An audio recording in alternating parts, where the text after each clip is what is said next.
Group 1, let's see how you did.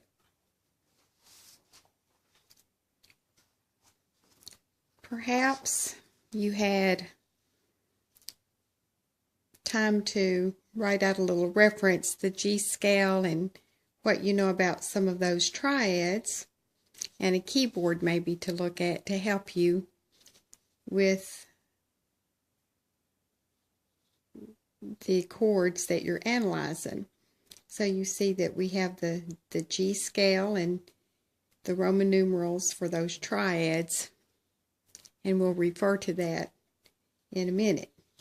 But after you have some of those helps, then you need to have the letters written in. So first of all, we have an E and a C, reading from the bottom up, and then G and C. And if you continue, we see C, E, and these are all the same, G and C. Then we have an E and a C here. So your main letters are C, E, and G. So when I look at the keyboard,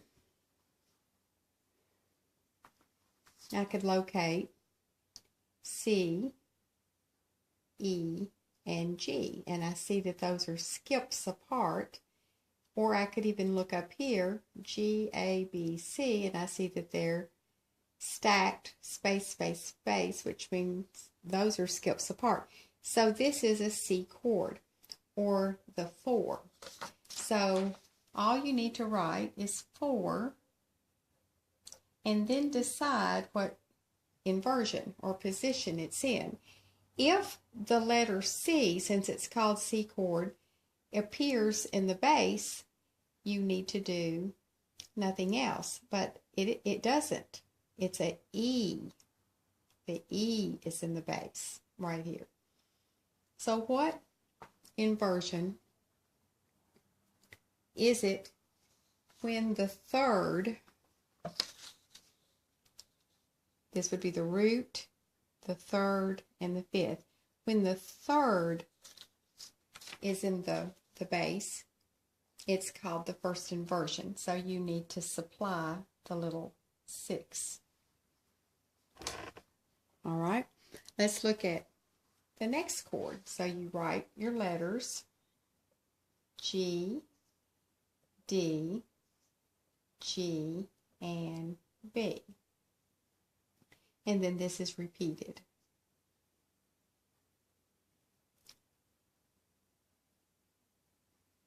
So I heard G, B, and D.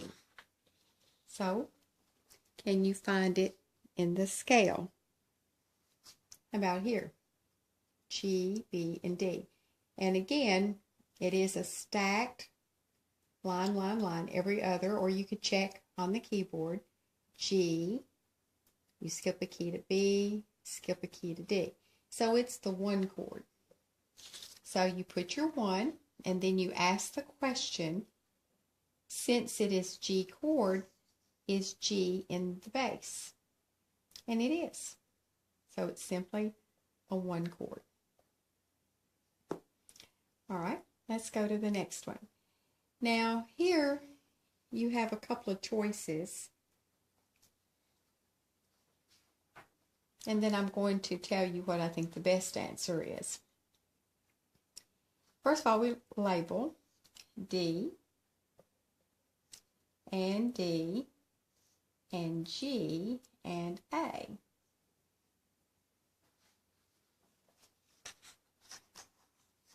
Well, I wrote it here, D, a G, and an A.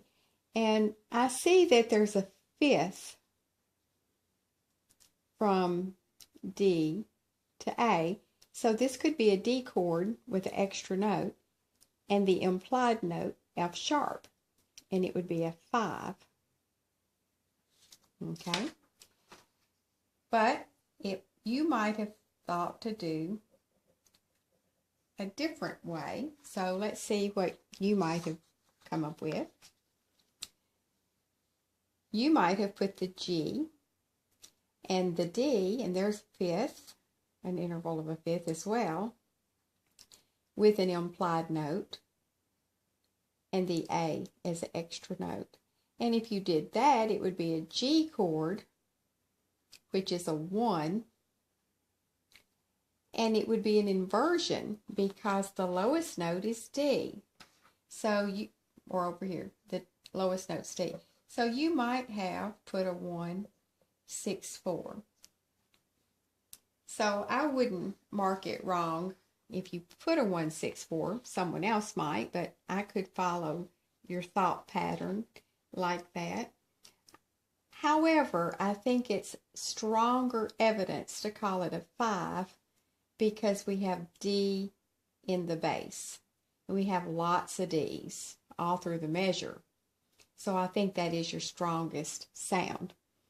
All right, let's look at the next chord. I still see D and D, F sharp, and A. Well, that sounds a whole lot like the same chord we just looked at here. D, F sharps, and A's. G, A, B, C, D. D, F, A, F sharp. Well, it's a 5 chord as well. So you simply put a 5.